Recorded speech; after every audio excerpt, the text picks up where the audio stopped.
Grillujete a zasáhla vás fialová drahota? Špikují vám masochirurgové z dovozu? Zabrali vám grill Ukrajinci? Tak si hlavně nekupujte. Omáčky Mr. Kubik.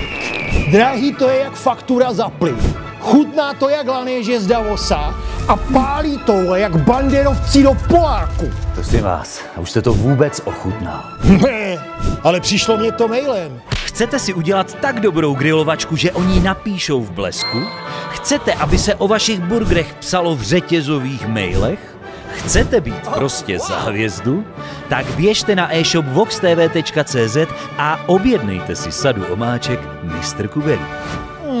Coželte to, než to smažou. Grilluješ? A nechybí ti omáčky? Kam s tou show chceš jít? Joe Rogan. Joe Rogan. Prostě slovenský Joe Rogan. Nie, celosvetový Joe Rogan. Celosvětový. A jak ty vlastně vnímáš jako dnešní rap? Je taká senzitívna doba zároveň, kedy je nebezpečné povedať veci na rovinu, povedať veci priamo. Ani to neprispieva k tomu, že ten rap není taky úprimný a taky priamy, jako býval. No a ty jsi tehdy vytvořil jako opravdovou legendu, protože do dneška to všichni poslouchají, pořád je to ovlivňuje. Jirka Procházka, veľa veľkých ľudí. Pro mě to nebyl rozhovor, to byl jako výslech. Kdy ty jsi tam přišel normálně na lavici obžalovaný. Ty vlastně vymyslel tu najväčšiu konšpiráciu na moju mamu a začali obviňovať z komunistické minulosti. To bylo přísný teda. Máš veľké nároky na ľudí okolo seba. Asi občas taký občas si taký... Promiň, omlouvám se, jak se projevuje, když si Snad se nebudeme muset zapísat do nemocnice zajtra.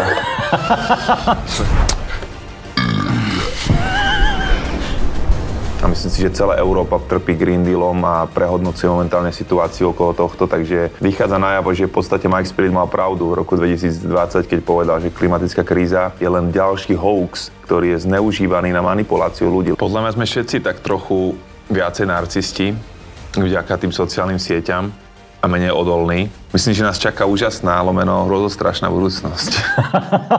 Jo, je tam to lomítko, jsou tam ty dvě cesty. Co pro tebe znamená být úspěšný? Nám trošku zostudenili, ochladli srdcia a že sme naozaj v bode, kedy bohužel si potřebujeme nějaký tvrdý reset. Legenda slovenského rapu, která je na scéně už neuvěřitelného čtvrtstoletí. Několikanásobný vítěz Slávika, textař a muž, který si robí, čo chce, dá se dokopy, aj keď život není fér a když je prime time, tak jsou všetky oči na něm. Dnes přišel trpět filozofický rapér, nebo už možná rapující filozof, slovenský Joe Rogan a už podruhé z brusu nový člověk Mike Spirit. Ahoj. Krásný úvod, ďakujem. Děkuju, psal jsem to celou noc. Prosím tě, moje klasická základní otázka, jak si na tom s pálivým jídlem? Občas si dám rád, ale potom to väčšinou lutujem. Ano. Takže som taký citlivejší žalúdok, by som povedal, na pálivé jedlá, ale občas neodolám. Mám to rád.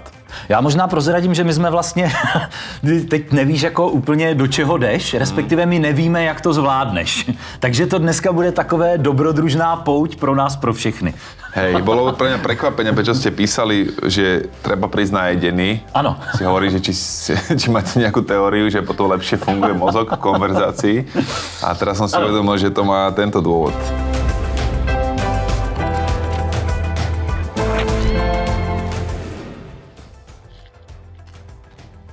To se dá ještě. Jo, to je rozjezd. Ale já myslím, že to dojdem do konce. Jo? Já ti věřím. Potom, čo bude zajtra, ale to je otázka. To bude podstatně horší. Nicméně, já začnu takhle. Ty jsi měl babičku, kterou krom toho, že jsi měl velmi rád, tak ona byla slovenštinářka, neboli slovenčinárka. Přesně tak. Kdyby si dnes poslechla tvoje texty, co by podle tebe na ně řekla? Som na teba hrdá. Jo?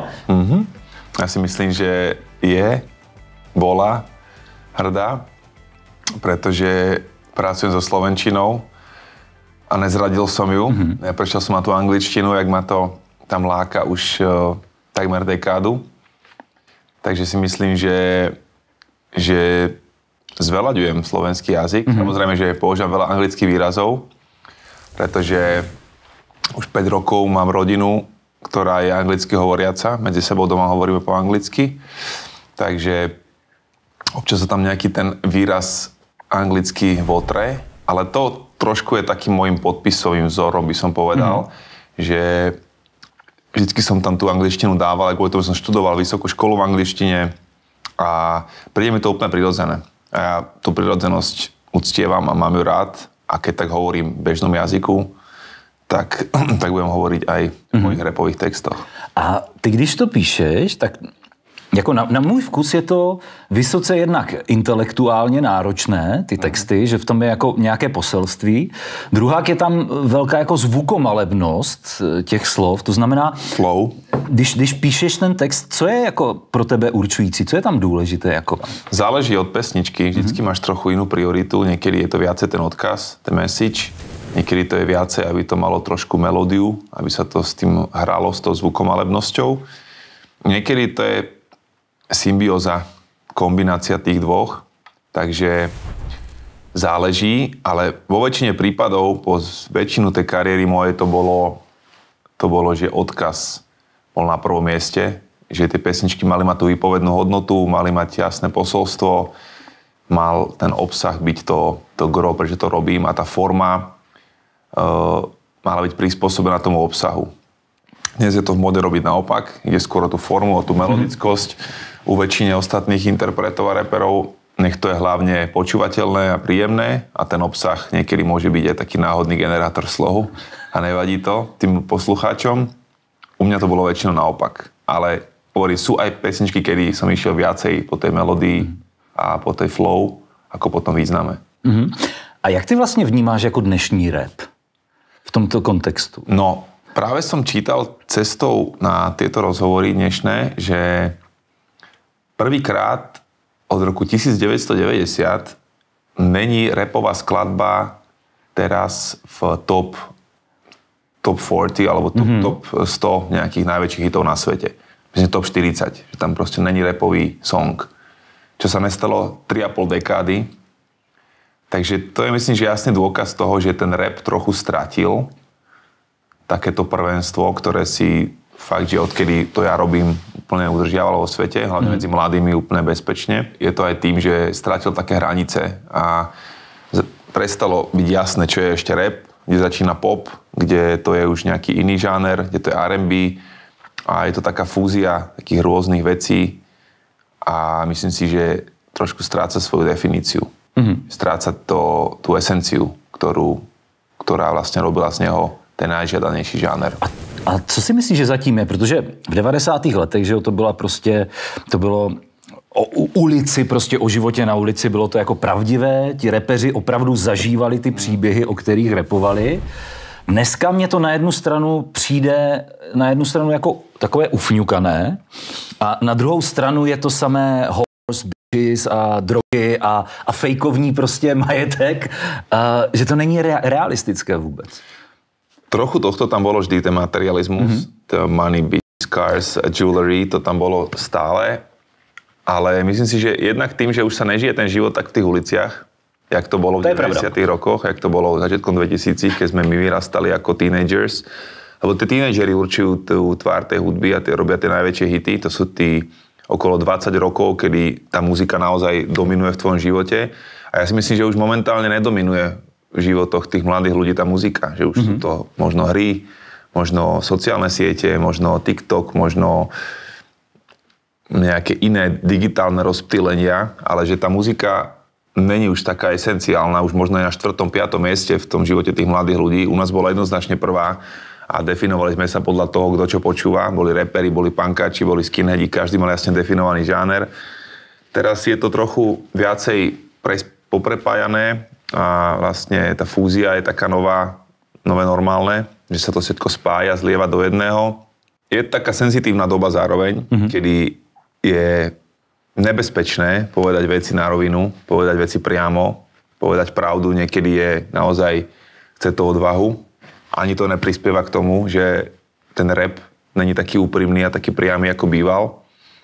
Myslím, že je to viacej faktorov, ktoré ovplyvňuje to, že sa proste zmenila doba a ten zeitgeist, ktorý je teraz momentálne nepraje moc takému tomu klasickému rapu. Ale ja si myslím, že história rímuje a ide špirálovito, že sa to vracia vždycky v novej podobe, tie veci, ktoré tu už boli. tak sa vrátili široké gate v rapovej kultúre. Chvíľku to boli pred 5-10 rokmi obťahnuté džíny, teraz opäť široké, ak sme nosili, keď sme boli ešte teenagers. A takisto verím tomu, že momentálne vzniká také vákuum, ktoré si vypýta naspäť takú tú novú zlatú éru toho naozajstného rapu. No v tomhle ona se vlastně vrací celá ta móda těch 90. Kdy já jsem tomu nevěřil vlastním očím, kdy vidím ty děcka, které to nosí a já bych to tam jenom řekl slovy PSH, pro nás to byl život, ne móda, sorry. Já jsem vlastně nevěřil, že by to někdo, to, co my jsme vlastně museli nosit v té době, že by to někdo nosil dobrovolně. To je pro mě dost fascinující. Ja si pamätám, že ja som si dobrovoľne dával smetiarské oranžové nohavice. Také tie široké, roztrhané. Proste mama sa mi úplne smiala, že ty si dobrovoľne si vybral, že si dáš na tie korčule svoje, akože tieto smecárske gate, hej? A že áno, mami, to sú najštylovejšie gate, aké mám.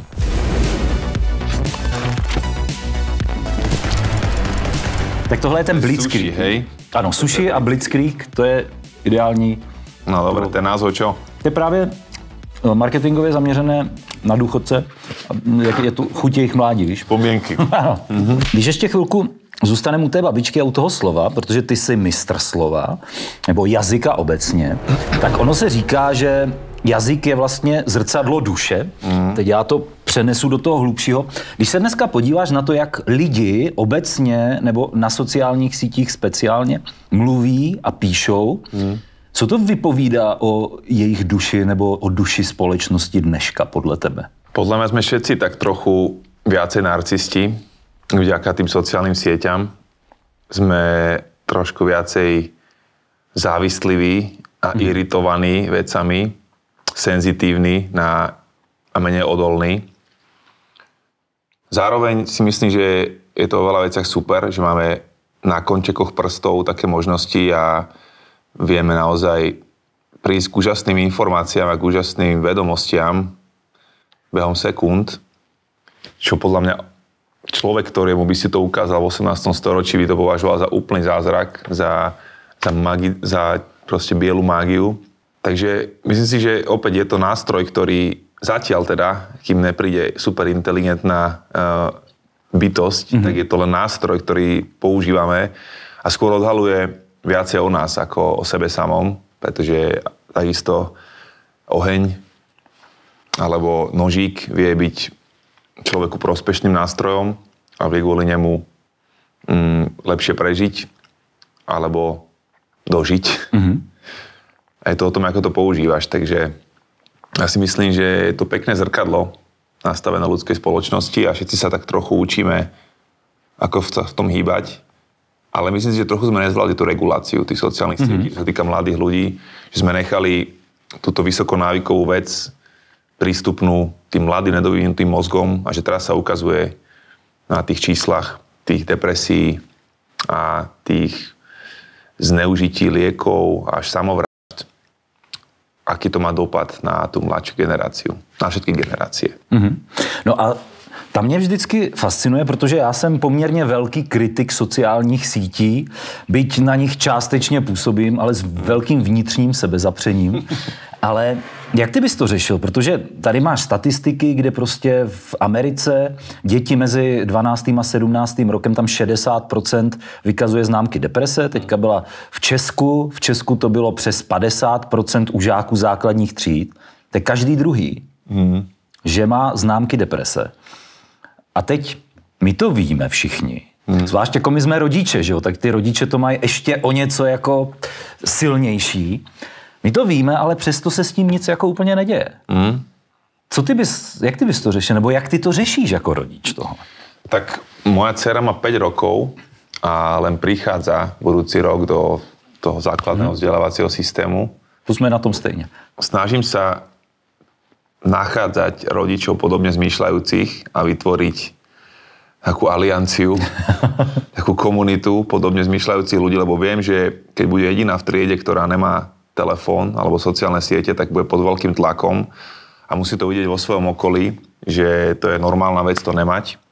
Teda to je môj základný, podľa mňa, fight alebo challenge do budúcnosti. Naozaj udržať ten smartphone a potom tie sociálne siete od nej čo najdlhšie, ako sa len dá. do čo najvyššieho veku. To udržať od nej preč. Myslím si, že to je jeden z najdôležitejších bojov, ktoré budeme ako rodičia zvádzať v budúcnosti.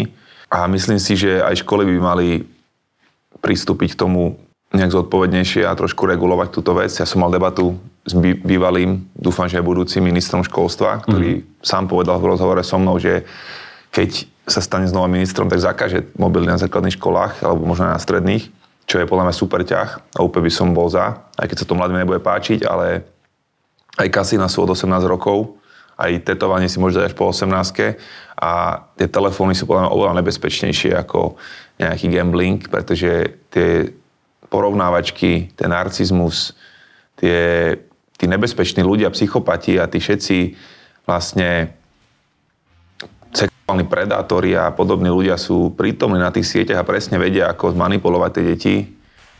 A to prostredie je vysoko návykové a naozaj nevidím dôvod, prečo by toto malo byť súčasťou detstva.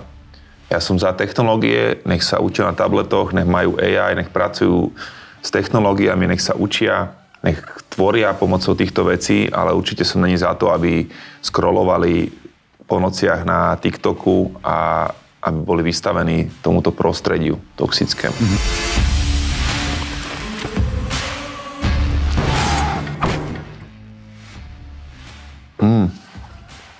No, tento už je cítiť. Když jsi začínal jako sólovou dráhu, tak pokud vím, tak tvůj manažer ti říkal, že prodáte zhruba tak maximálně 4 000 kusů tvého alba. To bude úspěch. Ano, a že to bude úspěch. Ty jsi řekl, že když neprodáte aspoň 10 000, tak to úspěch nebude. Ono se jich prodalo tuším 25 000 tehdy. No, tehdy, doteraz. Doteraz. Jo, doteď. Byl to podle tebe jeden z určujících momentů tvojeho života? Řeknu, proč se ptám, protože je rozdíl, když jdeš na ten trh sám za sebe, anebo si členem jako nějaké skupiny. Že? Když by se to nepodařilo, tak to je vlastně vůči tobě jako osobně. To znamená, byl to jeden z určujících momentů tohle? 100%. To bolo jasné zrkadlo a ja som vedel, do toho idem s tým, že chcem vedieť, či ma tí ľudia chcú, či si ma vyberú ako svojho hrdinu, ako svoj hlas. Ja mám celkovo na seba vysoké nároky a mám vysoký štandard vo svojom živote, hlavne na svoju profesionálnu prácu, na svoj sebarozvoj. Snažím sa rásť a posúvať sa a zbierať dôkazy o tom, že som schopný. Takže preto som si vždycky určil tú latku pomerne vysoko, aby som jednak ašpiroval k tým najvyšším cieľom, a nepodliezal, ale jednak aj kvôli tomu, že si myslím, že si to, čo sa rozhodneš byť a keď si povieš, toto mi stačí, tak to ti príde a to ti bude stačiť. A keď si povieš, že chceš viac, tak máš šancu dosiahnuť viac. Takže v týchto mladých rokoch, 20+, kedy som bol hladný po úspechoch a chcel dobiť svet, tak ma drivovalo hlavne to, že od seba očakávam veľa. Potom som možno trochu prísny na seba a trochu až krutý niekedy k sám sebe a možno aj k ľuďom okolo mňa. Keď máš vysoké nároky na seba samého, tak prirodzene máš veľké nároky na ľudí okolo seba a si občas taký zhol, občas si taký, že... Promiň, omlouvám se, jak se projevuje, když si...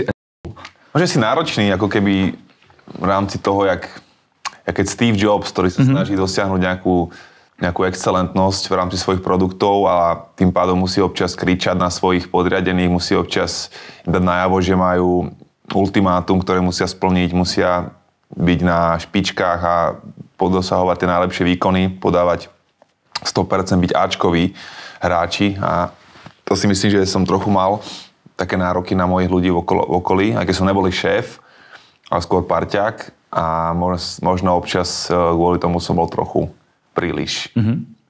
A myslím, že tým sa učím pracovať a že momentálne som v úplne inej fáze života, ale stále mám tie nároky v niektorých iných sférach na seba vysoké. A myslím, že to je dobré, že človek má rásť, až na to sme tu, aby sme naplňali svoj potenciál a že si treba určovať vysoké, veľké ciele a mieriť na mesiac. A keď minieš, trafíš aspoň hviezdy.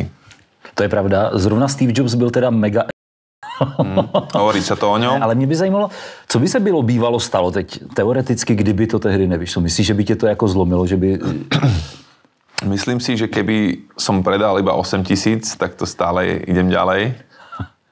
Myslím si, že keby som predal menej ako 4 000, alebo by som cítil z toho, že to není hodné celoživotnej kariéry, tak by som možno začal hľadať niečo iné. Možno by som robil podcast oveľa skôr a ne až teraz. Možno by som sa vrátil k svojmu vysokoškolskému titulu MBA, čo som získal vlastne rok predtým.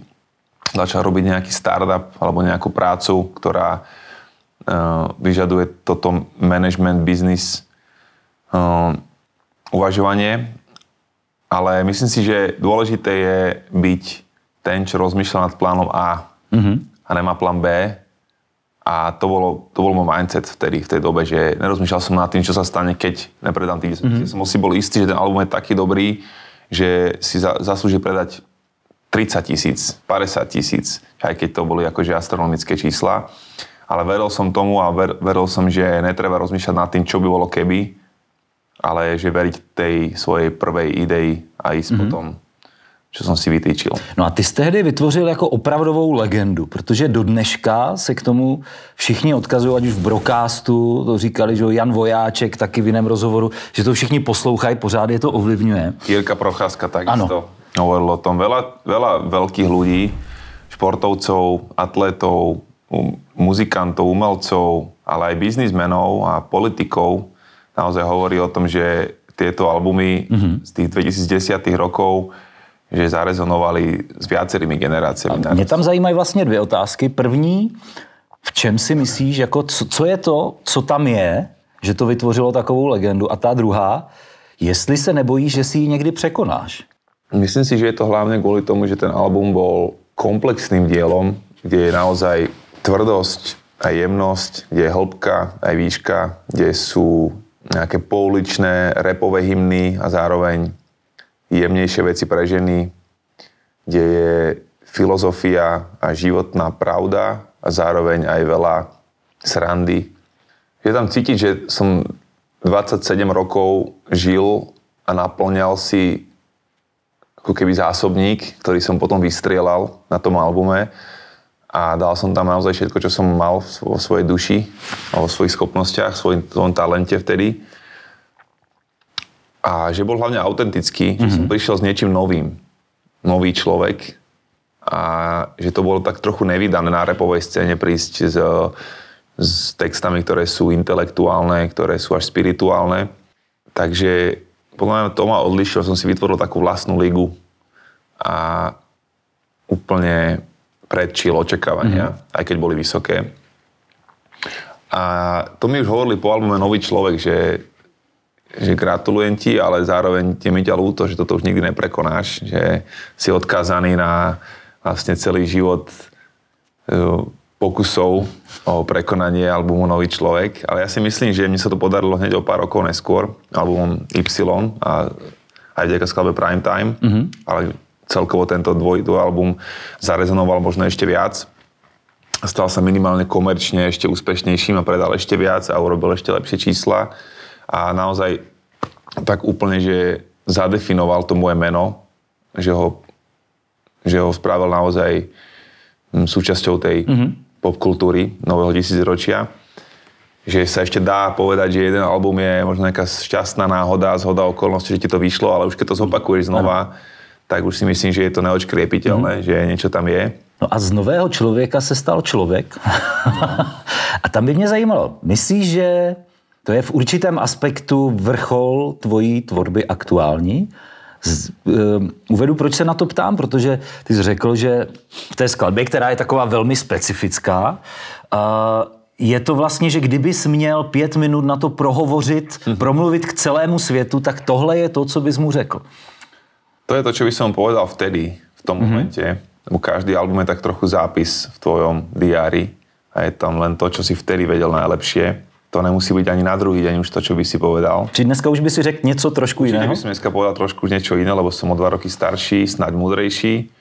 Takže ten posledný album Človek je tým posledným veľkým projektom, odtedy som robil skôr len single a spolupráce a začal sa venovať trošku mojej vlastnej show.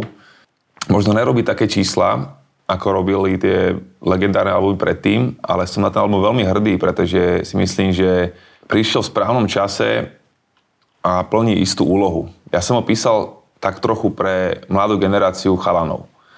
Pretože si myslím, že mladí chlapci to majú momentálne vo svete dosť ťažké, že je ten svet tak naklonený tej feminine energii a strašne sa glorifikuje to všetko, čo je okolo žien, že všetkým ženám sa hovorí a dievčatám, že vy ste kráľovné, že len proste buďte sami sebou, ale chlapci vždycky niečo v neporiadku, robíte toho je moc a tuto vás je málo a vždycky sa musia hľadať a toxická maskulinita a mocte a netlačte na tie baby a je to proste chaotický svet pre tých mladých ľudí, kde sú podľa mňa trochu dezorientovaní a nemajú to ľahké.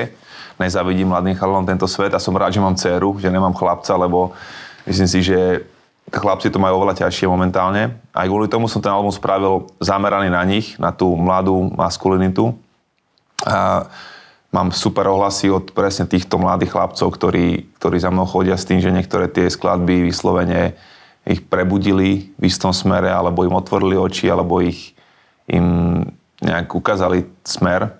Takže aj keby to prospelo len 10 chlapcom z tej mladej generácie, tak viem, že posielajú oni tento vibe ďalej medzi svojich a že sa to šíri, takže aj keď to není extra hit, jak to bolo s albumom predtým, verím, že plní svoju funkciu a že bude dobre stárnuť. No a to, co jste řekl, to by tě moderní společnost označila, že to zmluvil jako toxický maskulinista. Kvôli čomu? Povedz čo z toho, lebo to už som počul. Tam vlastně se validuje to, co ty jsi řekl, že dneska vlastně muži jsou vnímáni jako taková trošku toxicky maskulinní jako kreatury nebo stvoření v jakémkoliv jako aspektu, kdy projeví nějakou typicky chlapskou věc. Mají rádi auta třeba, nebo rádi chodí do posilovny a tak dále. A mě by zajímalo, protože já jsem velký fanda stoicismu. Já jsem aspirující stoik a podle mě je to přesně ta filozofie, která chybí v téhle době. A jak ty vnímáš tady tohle, co ty jsi tam naznačil, že ta druhá strana, nebo progresivní, tá na tom vrcholku těch hodnot má emoce. No veď, ja som sa už veľakrát stal terčom útokov, aj bol som zrušený, cancelnutý, ja neviem aký, už niekoľkokrát za posledných 5 rokov, odkedy sa k týmto témam vyjadrujem. A ja si myslím, že chlap v tejto dobe nemôže mať problém, lebo chlap je ten problém, je súčasťou problému a keď si dovolí povedať, že nevie sa sťažovať nejak na svoje okolnosti, tak automaticky je hneď ešte viacej toxický a vlastne má len držať hubu a krok. A to si myslím, že nerobí dobrú službu ani dievčatám, ani zvyšku vlastne spoločnosti, pretože keď nejsú OK mladí chlapci, tak si myslím, že nebude nikdy OK ani celá spoločnosť. Sú dôležitou súčasťou fungovania našej kultúry a dokonca ešte väčší dopad na obidve pohlavia má to, že mladí chlapci nevedia byť platnými členmi spoločnosti.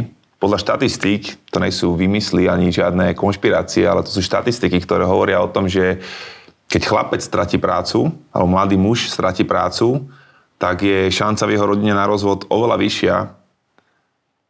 Kdežto keď dievča alebo žena stratí prácu, mladá žena, tak tam skoro nerobí to nič v rámci rizika na rozvod alebo rozpad tej rodiny. Pretože muži sú provideri, muži sú ochrancovia a z toho vychádza aj vlastne ich funkcia spoločnosti. Takže si myslím, že to, že trochu šlapeme po hlavách týmto mladým chlapcom, tejto mladej generácii, že tým tak trochu robíme protislužbu aj sami sebe a celej vlastne spoločnosti a aj tým, koho sa snažíme chrániť. To sú tie mladé ženy. Ja som zástancom toho, že tie energie maskulínne a feminínne sú obidve rovnako dôležité, ale nejsou rovnaké. Jak v tomhle ohledu třeba vnímáš Andrew Tate, který je takový symbol maskulinity moderní? Prepálené extrémnej maskulinity by som to nazval. Andrew Tate povie veľa vecí pekne a rozumne a súhlasím s ním, ale potom povie jednu strašnú blbosť, ktorá zmaže všetko, čo povedal. A vieš, keď je v pohári 99% mlieko, ale dáš tam jednu kvapku kyanidu, tak celý ten pohár je nevhodný na pitie. Já s tím naprosto souhlasím, protože mně se líbí, ano, řekl bych tak 95 možná procent toho, co říká, co se týče chlapů, disciplína prostě a tak dále. Ale pak začne mluvit o ženách nebo o jiných věcech a tam já vypínám. Let's go. Tobě nemůže nikdo upřít, že zcela jednoznačně jsi úspěšný. A k té maskulinitě patří nějaká touha po úspěchu. Takže mě by zajímalo, zaprvé bych chtěl dostat rady tvoje, nebo to vnitřní jako rozpoložení pro diváky, co by si z toho mohli vzít. Ale začal bych tím, jak ty vlastně definuješ úspěch? Prázdny kalendár a plný bankový účet. A to je ale hezký úspěch. Ja si myslím, že Tam bychom se potkali. ten prázdny kalendár hovorím prvý, vďaka tomu, že podľa mňa byť pánom svojho času a môcť rozhodovať o svojom dni, týždni, mesiaci, roku je naozaj najväčšie bohatstvo, pretože čas je pre mňa najdôležitejšia komodita, ktorú máme. A ja som vďaka Bohu požehnaný prácou, kde som naozaj pán svojho času.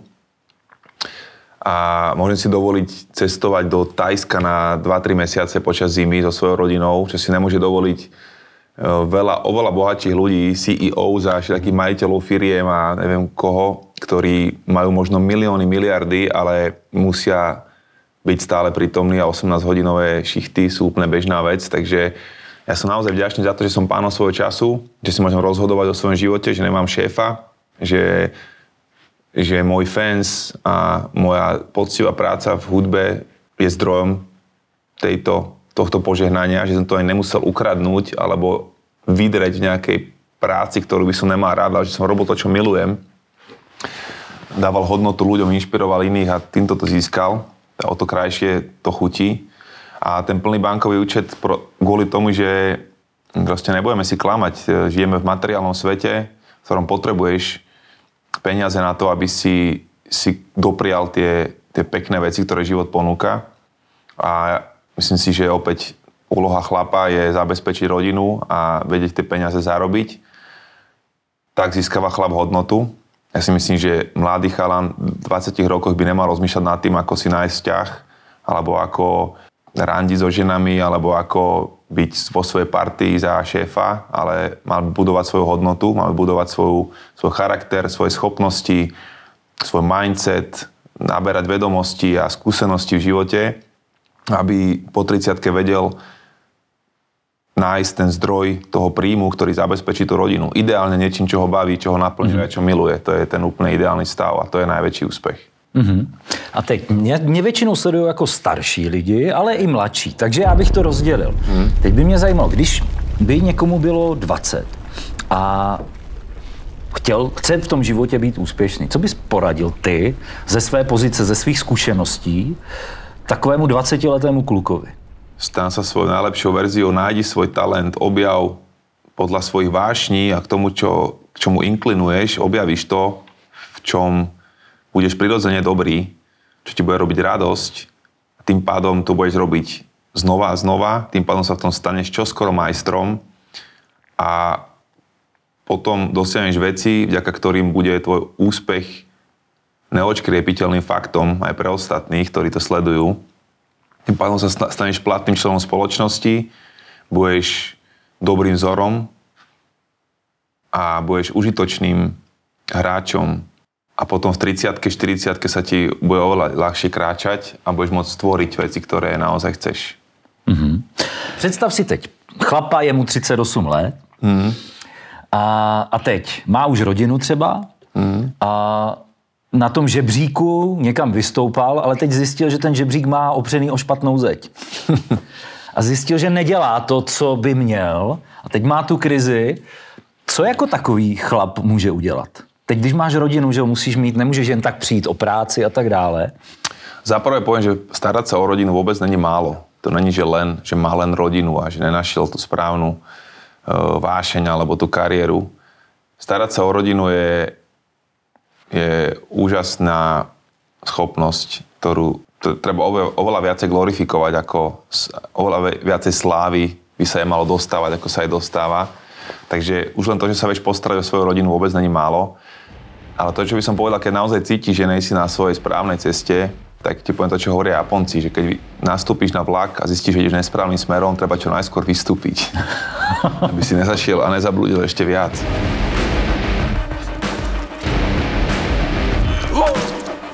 Toto je koláčik, to nejaký to vyzerá. Je? Sladké? Bude takový dezertík. Já jsem tě představil jako slovenský Joe Rogan a na tom si trvám. Ty máš aktuálně nejlíp vypadající slovenskou show. Nice, tak to ti ďakujem. Možná i Československo. Já nevím, jestli má nějaký podcast hezčí vizuál, než je ten tvůj. Ďakujem pekne. Už som to počul párkrát, takže není to pre mňa nové a dobre sa to počúva naozaj. Pozdravujem svoj tím, pretože toto sú naozaj šikovní chalani a hlavne jeden človek, ktorý robí prácu za celý tím, Double J. Môj vlastne dvorný editor, kameraman a všetko možné dokopy. Chalan, ktorý to naozaj celé má pod palcom a musím dať veľký kredit za toto práve jemu. Samozrejme, ja s mojou manželkou sme to celé vymysleli, navrhli a dizajnovali, tak aby to bolo v tej najvyššej kvalite, preto to robíme v krásnych pražských luxusných hoteloch a riešim svoje outfity, riešim do posledného detailu tie vizuály, aby to tam bolo. Ale myslím si, že musím dať ten kredit tomuto môjmu kolegovi, ktorý naozaj odvádza skvelú prácu a je tou šedou eminenciou. No a kam s tou show chceš jít? Joe Rogan. Joe Rogan. Prostě slovenský Joe Rogan. Nie, celosvětový Joe Rogan. Celosvětový, no to mě zajímá. To znamená, máš tam celosvětovou ambici? Určite. Tam bude možná trošku komplikace tá slovenčina. Ja som úplne v pohode aj z English. I can talk in English, I can have conversation in English. Mal som už jednu konverzáciu po anglicky s mojou manželkou práve, to bol môj nápad, že pozvať ju. A ona nechcela, dlho sa tomu spierala, nakoniec sa podvolila a dali sme vlastne debatku po anglicky. Viem, že sa mám kam posúvať samozrejme, ale trúfam si sa zdokonalovať a jedného dňa byť ten, ktorý si naozaj vie pozývať aj celosvetovo pôsobiacich ľudí, anglicky hovoriacich. Myslím si, že ustojím konverzáciu v angličtine dôstojnú a mám chuť sa zlepšovať a posúvať sa tam, aby to naozaj mohlo byť na excelentnom leveli. To znamená, že aj s tým, že žijem v Prahe, kde to je jedno z najkrajších miest na celom svete a myslím si, že sem chodí obrovské množstvo zaujímavých osobností. Ja by som chcel byť tým, ktorý má dobrú platformu na to, že keď niekto má chuť v Prahe ísť do podcastu, tak príde ku mne, pretože vie, že má top vizuál a má nielen small talk a provokatívne bizarnosti, ale že naozaj tam bude hlboká konverzácia, ktorá priniesie nejakú hodnotu. Mať talk show, ktorá jedného dňa prerastie hranice Československa, je úplne reálna vízia a fakt to je môj veľký sen. Naozaj jedného dňa. Okrem toho, že naďalej budem sa samozrejme baviť s úžasnými ľuďmi v Čechách, na Slovensku, ktorých je tu hromada a mám za sebou prvých 50 rozhovorov a mám ďalších 350 ľudí, ktorých by som si veľmi rád pozval. Takže túto si myslím, že aj keby som 10 rokov robil len slovenské a české rozhovory, tak stále ide čerpať, lebo je tu veľa úžasných ľudí. Ale jedného dňa by som chcel okusiť ten svetový chlebič. Ty tam tu a tam těm hostům oponuješ v jejich názorech. Ať už to byl Libor Bouček, to byl celkem virální hit a spousta dalších. Nemáš s tím problém, protože sám, jak jsi říkal, tak dneska je taková jako velmi korektní doba a spousta lidí má problém přijít do debaty, kdy já mám třeba jiný podcast ještě, kde jsem si to rozdělil, že tohle je spíš taková jako odlehčenější forma většinou a tam mám politický a my tam máme extrémní problém, že nám tam nechodí levicově smýšlející a progresivní lidi, protože se bojí debatovat. Tak ja sa neidentifikujem ako lavicový, ani pravicový, ani nič podobné. Ja sa snažím o každom probléme alebo o každej téme rozmýšľať svojim vlastným rozumom a nemám túto šablónu stiahnutú, že som lavicový, pravicový, to vôbec. Ja sa snažím byť korektný a férový a slušný ku každému hosťovi, ale zároveň to není interview. Ja sa snažím viesť konverzácie. To som hovoril od začiatku, že nejdem robiť interview, že ja kladiem otázky a oni odpovedajú, ale skôr otváram témy, o ktorých sa potom spolu bavíme. Takže keď niečom nesúhlasíme, jak napríklad s Liborom o otázke médií a toho, jak cez COVID nás ťahali za nos a nereportovali úplnú pravdu, tak to si myslím, že je dobré otvoriť tú tému a konfrontovať toho človeka, ktorý má opačný názor, pretože potom ľudia aspoň vidia, že sa dá aj súhlasiť, že nesúhlasíme. To si myslím, že je ďalšia superschopnosť tohoto sveta, že si všetci myslia, že to, že máme rozdelené názory, automaticky z nás robí protivníkov, alebo že sa nenávidíme kvôli tomu. Ale to vôbec nemusí znamenať to, veď svet je komplexný a plný protikladov, tak to bolo vždy a tak to je teraz len zosilnené tým, že o tom počujeme. A jedna vec je, že online sa ti to zdá vyhrltené, lebo sú hlučné tie malé menšiny, ktoré sú v tých extrémoch, ale tá tichá väčšina ľudí je väčšinou niekde v tom zlatom strede a nerozmýšľa o tých veciach v takých extrémoch, ako to sledujeme online. Takže je super, keď vidíš dvoch ľudí, ktorí súhlasia v debate o väčšine vecí a v niečom inom si vedia povedať, konfrontovať opačné názory a bez toho, aby si nejak nadávali alebo aby sa zhadzovali. Ja si myslím, že to je veľmi zdravé a prospešné toto ukazovať ľuďom, že sa dáva byť aj slušne aj na takéto komplikované témy. Pretože ja sa snažím ku každému pristupovať s tým, že sme hlavne oveľa podobní, ako sme rozdielni.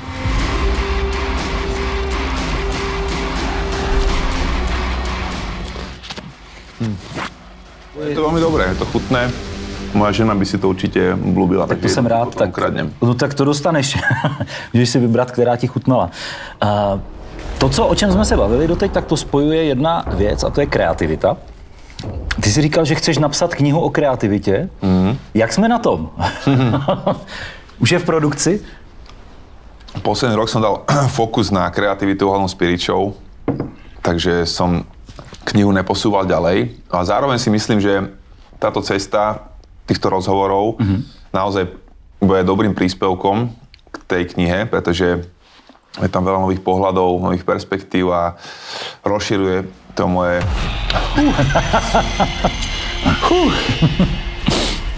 Jedného dňa určite príde kniha, ale nechcem to uponáhľať. Mám to ako jednu z priorít, ale neúplne najvyššie. Momentálne chcem, nech tá Spirit Show naozaj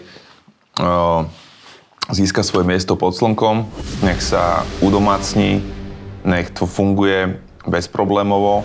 Nechci říct, co nás tam čeká, ale spíš, jak ty jako chápeš kreativitu, protože já si myslím, že být kreativní obecně, spousta lidí si myslí, že to je jako věc pro umělce, ale já si myslím, že kreativní je stejně tak jako opravář aut nebo instalatér. A mě tam zajímá takový rozpor, kdy já jsem většinu života se živil jako hudební skladatel, takže tou kreativitou jsem se taky hodně zabýval. A zjistil jsem, že to úplně nejde dobře, to nekomunikuje s disciplínou. Že naopak, ta kreativita, když chceš být kreativní, tak bys měl pořád dělat něco jako nového a vlastně překvapovat ten mozek novýma situacema, že třeba jsi zvyklý, máš svoji rutinu, jdeš večer, začneš skládat nebo něco, pustíš si svíčku, tak ho překvapit, že jdeš třeba skládat, já nevím, do lesa. Vezmeš si tam kytaru a pořád ho něčím překvapovat. Což ale se jde proti disciplíně. Jak tyhle s tím pracuješ?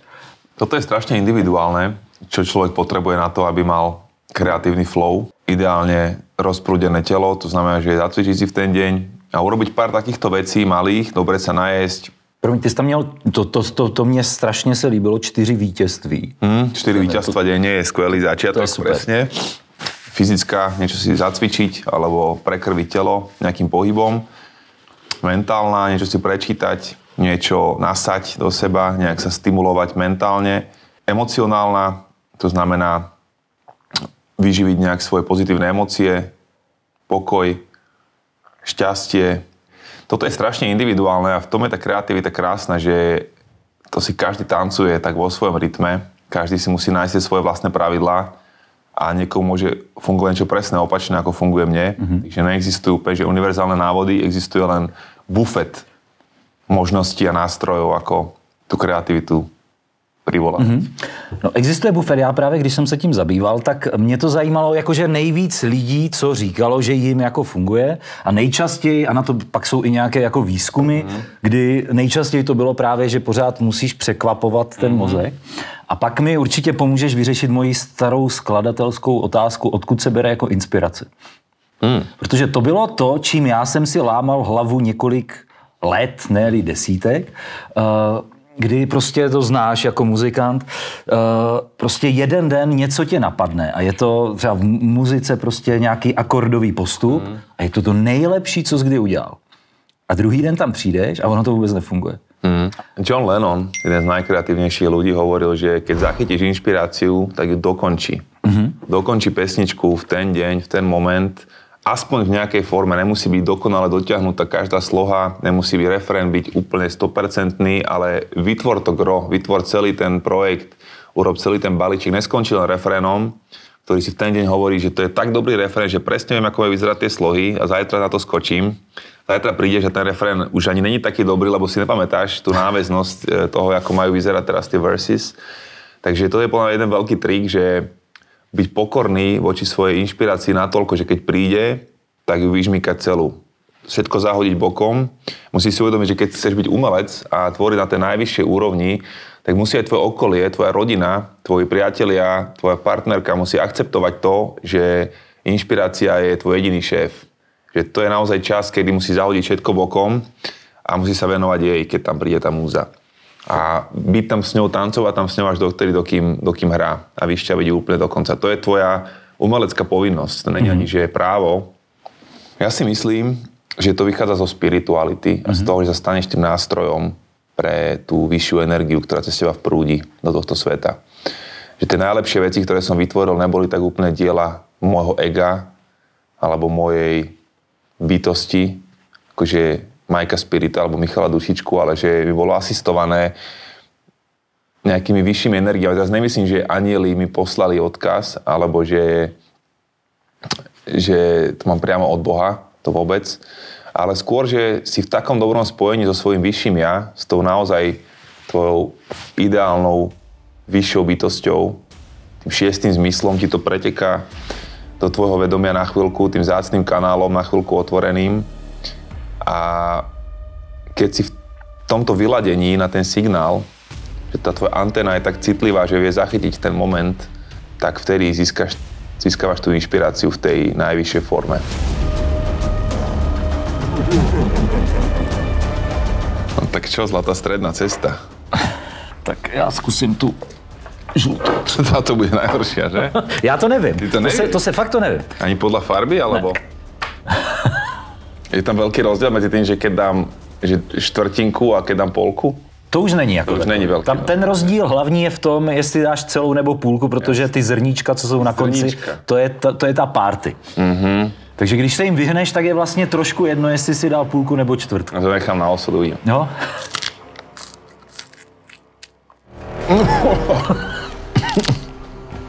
Je to polka? Je to půlka. Oh my god.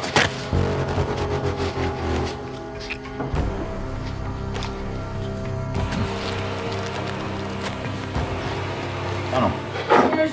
Ano. Nejslabší. No tak vidíš. To je ten střed. A pak co zůstalo ve skončí tady. Tak jsme z toho utekli oba.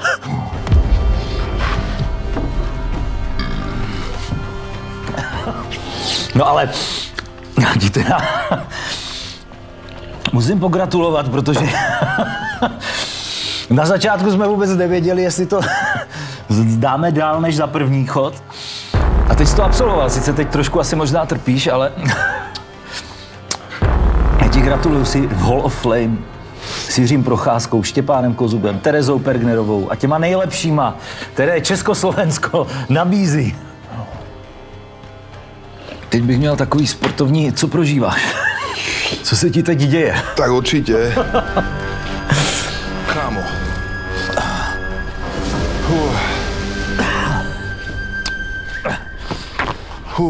Tak.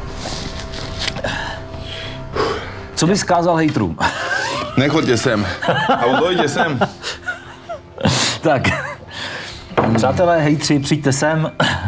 My vás hezky potýráme. A co bys vzkázal lidem, kteří si jdou za svým snem, třeba jako ty? Ale zapsal se s těm nejlepším. Snad sa nebudem musieť zapísať do nemocnice zajtra. Svojím žalúdkom. To doufám, že ne. Keď chcete do Hall of Fame sa dostať, tak musíte prejsť nejakou úrovňou bolesti a utrpenia. Ale treba si uvedomiť, že rastieme pod tlakom a pod stresom. A keď sa vieš skamarátiť s tou bolesťou, s tým utrpením aspoň na chvíľu, tak máš šancu stať sa výnimočným, lebo dokážeš urobiť niečo, čo je ťažké. Výnimočné veci sú ťažké, to je ten filter, to sito, ktoré oddeluje priemerných od výnimočných. Takže neočakávaj, že to bude ľahké. Toto robí ešte ťažšie. A chod si pre svoj Hall of Fame. Já ti děkuju za krásné poselství a za opravdu spirituální díl a gratuluju k tomu, že ses dostal do Hall of Fame. Budeš se moct vybrat tady jednu z omáček a teď jenom půjdeme, ještě tam mám těch pár otázek, takže já děkuju. Děkuju a vy pojďte ještě s náma, protože teď přijdou ty nejzávažnější. Pro mě to nebyl rozhovor, to byl jako výslech. Kdy ty jsi tam přišel normálně na lavici obžalovaných. Tak on si vlastne vymyslel tú najväčšiu konšpiráciu na moju mamu a začal ju obviňovať z komunistické minulosti. To bylo přísný teda. Verím, že pravda naozaj lieči a oslobodí a treba ju počuť, aj keď je nepohodlná. Pretože buď si počuješ nepohodlnú pravdu, alebo tě čeká nepohodlná budoucnost. Mike Spirit by měl nést trestní odpovědnost kvůli rozmlouvání očkování lidem. Ja si myslím, že tí, čo mali oči, ktoré vidia, pochopili, ako fungujú mocenské štruktúry, ako sú prepojené médiá. Vychádza najavo, že v podstate Mike Spirit mal pravdu v roku 2020, keď povedal, že klimatická kríza je len ďalší hoax, ktorý je zneužívaný na manipuláciu ľudí. Dogging. Tady já mám takovou jednoduchou otázku. Dlo nám už, nebo? Že my sa snažíme len vyzerať dobre a nerobiť to, čo je naozaj dobre. Európa spadla do tejto hry o to zachovať si tvár a že sme naozaj v bode, kedy bohužiaľ si potrebujeme nejaký tvrdý reset.